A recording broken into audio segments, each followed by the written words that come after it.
Welcome to my channel. Have you ever wondered who really shaped the way we think today? What if I told you that one man, who lived more than 2,000 years ago, still influences science, politics, logic, and even how we speak and write? His name was Aristotle. But was he just a philosopher, or was there something more? Was he a genius teacher, a rebel thinker, or maybe the first scientist in history? Stick around, because the real story of Aristotle is full of surprises. And I promise, by the end, you'll see him in a way you've never seen before. Chapter 1. The Boy from Stagira.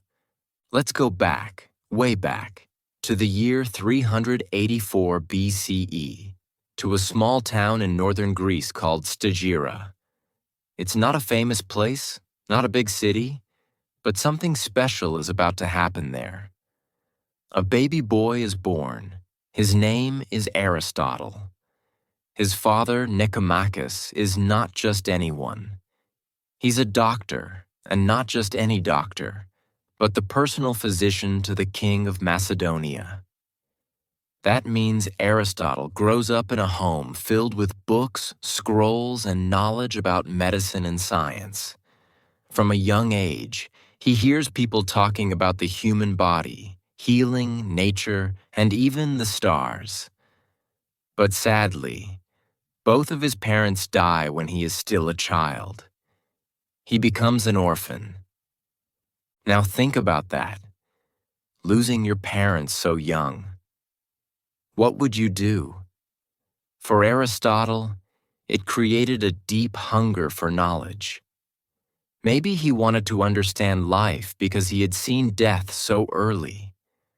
He was sent to live with his relatives, but his mind kept asking questions. What is life? Why do things grow? Why do people behave the way they do? These questions would never leave him. At the age of 17, young Aristotle made a big decision. He traveled all the way to Athens, the center of learning and philosophy. There, he joined Plato's Academy, the most famous school in the ancient world.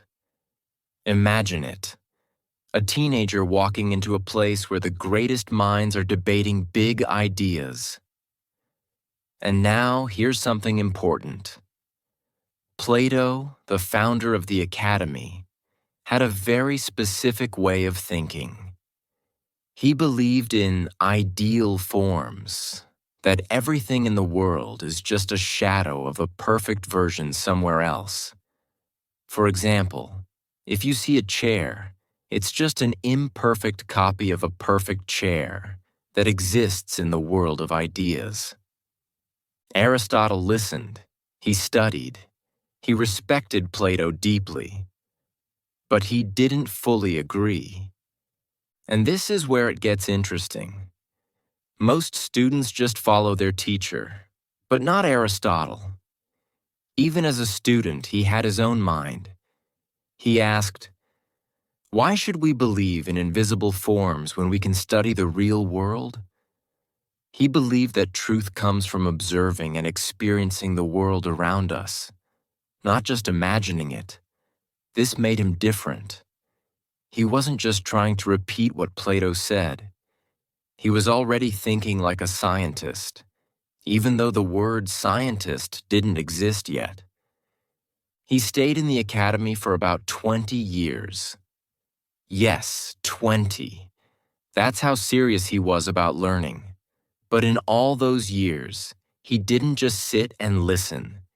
He argued, discussed, and slowly began forming his own ideas. Some people say he was the brightest student Plato ever had.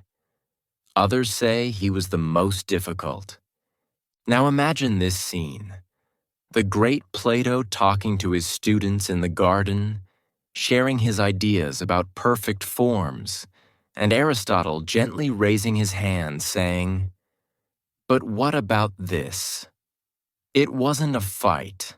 It was a battle of ideas, and that's what makes philosophy so powerful.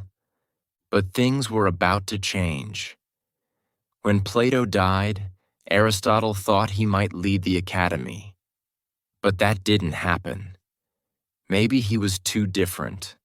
Maybe his ideas were too bold.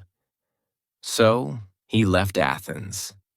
Some say it was a disappointment. Others say it was a new beginning. And this is where the real Aristotle begins to appear.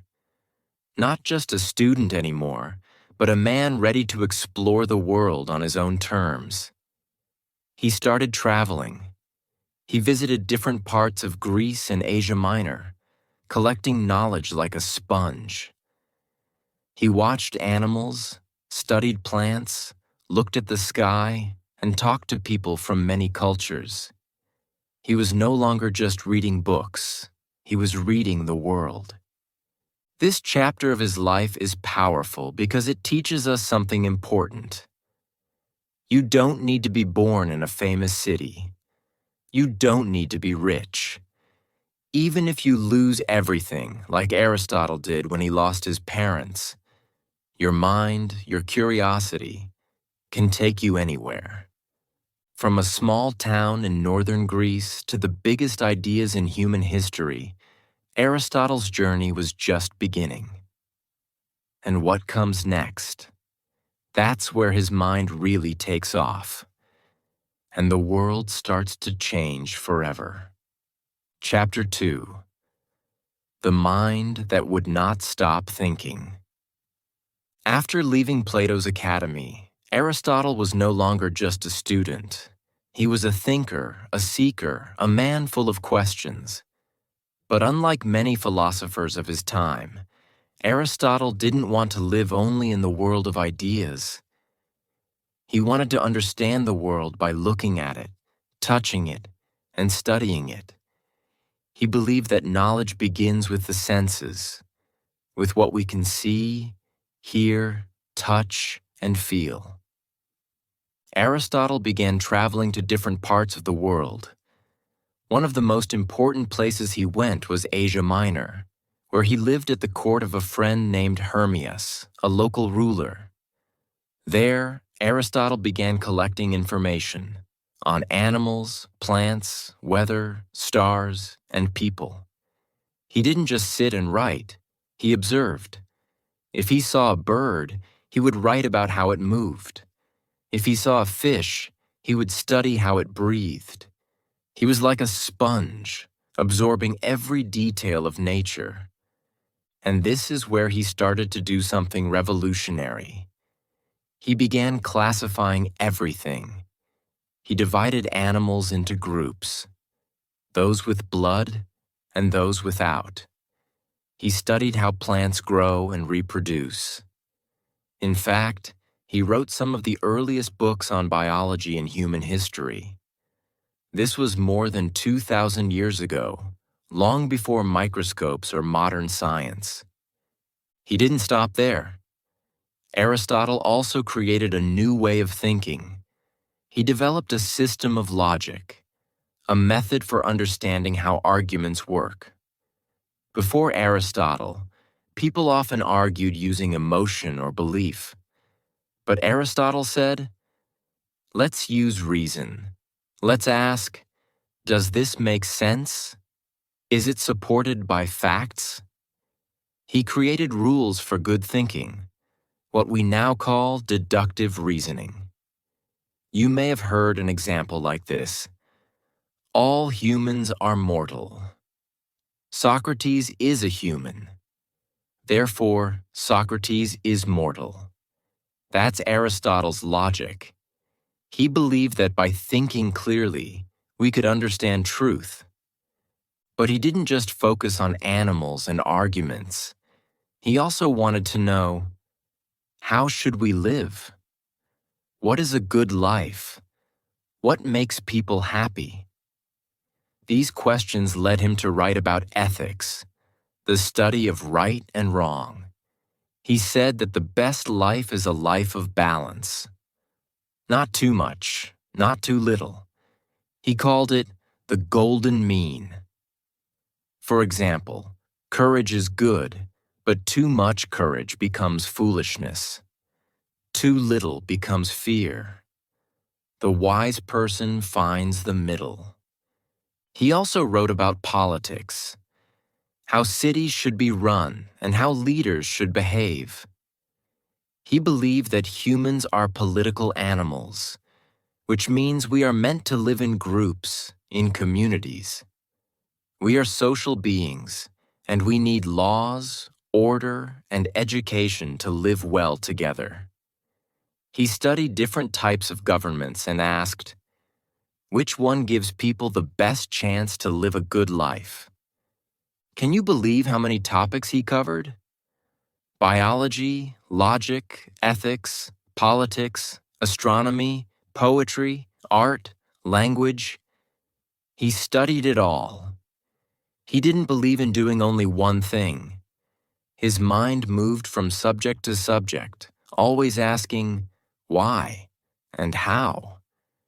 It's almost as if his brain never slept. At this point in his life, Aristotle had already written many books. Some people say over 200. Most of them were written in simple notes, not in beautiful language, because they were made for his students, not the public. But those notes became the foundation for many modern fields of study. Some of the words we use today, biology, logic, ethics, can be traced directly to him. What made Aristotle different was that he believed in looking at the real world, not just thinking about perfect ideas. He once said, "The whole is more than the sum of its parts." That means if you only study small parts of something, you won't understand the whole thing. You have to look at how everything connects. And that's what made him a giant among thinkers. He wasn't satisfied with one answer. He wanted to understand everything. His thinking was like a tree, starting from one question, then branching out into many different directions. But something very unusual was about to happen next in his life. After all these years of studying and teaching, Aristotle received an offer he couldn't refuse. He was asked to become a private tutor, but not for just any student. For a prince, a young boy who would one day become one of the most powerful men in the history of the world. And that takes us to the next incredible chapter in Aristotle's life, the time when a philosopher became the teacher of a king. Chapter 3: The Prince and the Philosopher. Imagine this. You're one of the greatest thinkers of your time, writing books, studying animals, exploring logic and ethics, and suddenly you get a message from a king. Not just any king, but King Philip II of Macedonia, a powerful ruler. And what does he want? He wants you to be the personal teacher of his son, Alexander, a boy who would later be known as Alexander the Great. That's exactly what happened to Aristotle. Around the year 343 BCE, King Philip reached out to him with a big request. He didn't want just any teacher for his son. He wanted someone wise, someone who could teach the boy not just facts, but how to think. And who better than Aristotle? Aristotle agreed. He returned to Macedonia and became the personal tutor to the young prince. Alexander was only about 13 years old, but he was already sharp, curious, and full of energy. Now imagine the scene. A young prince sitting under a tree or walking in the garden, listening to the calm voice of Aristotle. But he wasn't just learning words. He was learning how to lead, how to make decisions, how to understand people and power. Aristotle didn't just teach him about war or history. He taught him philosophy, science, politics, poetry, and more. He gave him books to read, including works by Homer, the great Greek poet. Some say Aristotle even edited a special copy of Homer's Iliad just for Alexander to carry with him on his military campaigns. Think about that. A philosopher shaping the mind of a future conqueror. Now here's a fascinating moment to think about. What happens when a philosopher teaches a warrior? Do they change each other? Some historians believe that Aristotle's teachings helped shape Alexander into more than just a military leader. He became curious about the world, respectful of different cultures, and interested in knowledge, things that likely came from Aristotle's influence. But as Alexander grew older and prepared to take the throne, Aristotle's job as a tutor came to an end. He had done his duty. Now it was time to return to Athens. Not as a student this time, but as a master. When Aristotle returned to Athens around 335 BCE, he opened his own school. It was called the Lyceum, and it was different from Plato's academy. Aristotle's Lyceum was a place for walking and learning. Yes, walking. He believed that movement helped thinking, so his students would walk around the gardens as they discussed deep questions. That's why his followers were called the Peripatetics, from the Greek word peripatein, meaning to walk around. At the Lyceum, Aristotle did what he loved most: teaching, writing, researching. He continued to study nature, animals, the earth, the sky, human behavior, and everything in between. It's said that his school even collected plants and animals like a kind of early science lab or museum. His curiosity never stopped. He wanted to know how the world worked, why the moon moves, how memory works, what makes a person good, and how cities should be ruled. His mind went everywhere, and his students followed, eager to learn. By now, Aristotle had written more than 200 works. Most were in the form of notes, not fancy books. He didn't care about writing for fame. He cared about writing for learning.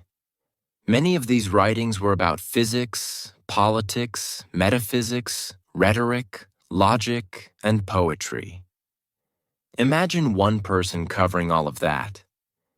It's no wonder some people call him the first true scientist in history. Now think about this.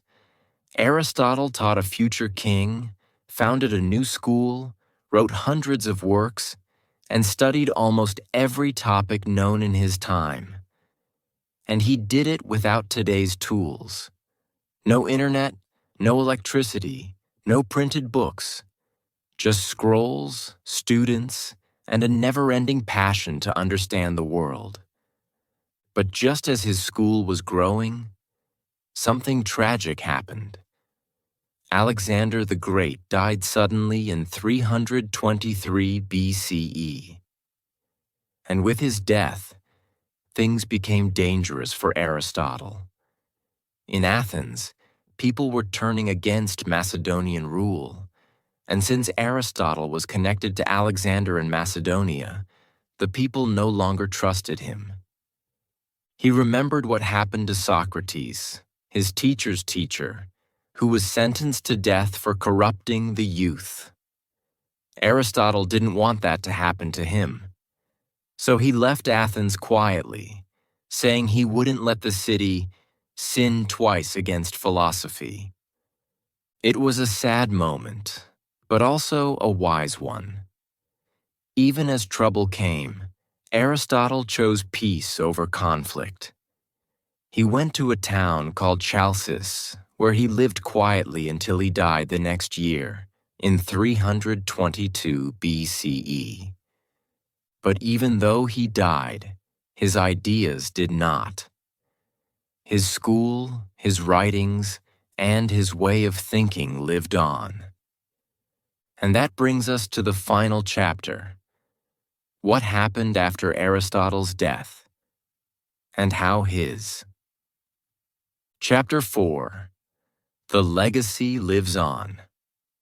Aristotle died in the year 322 BCE, far from Athens, in a quiet town called Chalcis.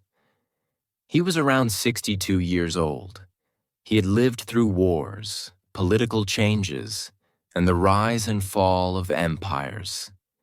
He had been a student, a teacher, a traveler, a philosopher, and a scientist. But even though his body was gone, his ideas were just beginning their journey through time. After his death, Aristotle's school, the Lyceum, continued for a while. His students passed down his writings, his teachings, and his methods. But over the centuries, many of his works were lost. For a long time, people even forgot about some of them. It wasn't until hundreds of years later, during the Middle Ages, that his works were rediscovered, copied, and spread across the world. And when that happened, everything changed. Let's stop for a second and think about this. Why do we remember Aristotle today, more than 2,000 years later? The answer is simple. Because his ideas still work. They still help us think clearly, ask better questions, and understand the world around us. In science, Aristotle's influence was huge. He was one of the first people in history to say that we should study the world by observing it carefully and asking why things happen. This idea became the base for the scientific method, something scientists still use today. In logic, he created systems for thinking clearly. His rules for argument and reasoning became the model for mathematics, philosophy, and even computer programming many centuries later. Every time you make a choice by thinking through the steps logically, you're using Aristotle's way of thinking. In ethics, Aristotle taught that happiness doesn't come from money or pleasure, but from living a balanced life. He believed that the best life is one where you use your reason, build good habits, and grow as a person. These ideas still shape modern psychology and personal development. In politics, he asked questions that we still ask today. What is the best way to govern people? What makes a good leader? What rights should citizens have? Even today, many political thinkers and systems go back to his writings for answers. He even wrote about art and drama. His book Poetics is one of the earliest works on storytelling. If you've ever watched a movie or read a novel and felt moved by the story, it's likely that the structure of that story follows ideas first written down by Aristotle. Now here's something incredible. All of this came from one man. A man who was not a king, not a soldier, not a rich ruler, but a thinker. He had no armies, no throne, and no weapons. But his ideas became more powerful than any army.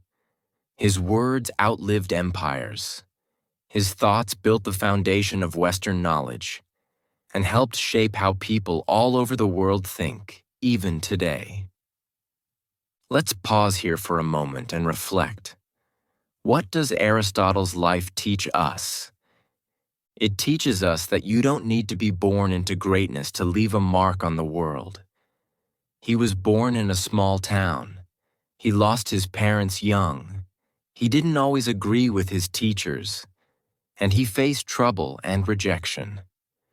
But he never stopped asking questions. He never stopped learning. And that made all the difference.